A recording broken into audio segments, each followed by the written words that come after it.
প্রতিটা ক্ষেত্রেই আমার রহমত, আমার দয়া, আমার করুণা, আমার গজবকে পরাজিত করেছে। মানে আল্লাহ রাব্বুল আলামিনের গজব, এর উপরে আল্লাহ পাকের রহমত অবস্থান করছে। জীবনের কোনো ক্ষেত্রে হতাশ হওয়ার কোনো সুযোগ নাই। আজকে পারিবারিক ভাঙন বলেন, ব্যক্তি পর্যায়ের আত্মিক ধ্বংসই বলেন, সমাজের বিপর্যয় বলেন, যাই বলেন, পিছনে একটা বড় কারণ আছে।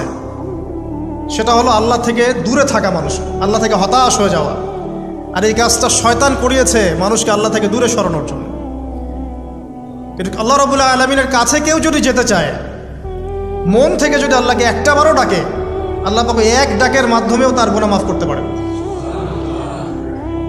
দুজন ব্যক্তির ঘটনা পড়লাম। একজন ব্যক্তি প্রচণ্ড রকম আবেদ, প্রচুর ইবাদত করে। আপনারা জানেন ইবলিসও কিন্তু আবেদ ছিল, ইবলিস কিন্তু প্রচুর ইবাদত করেছে। এখন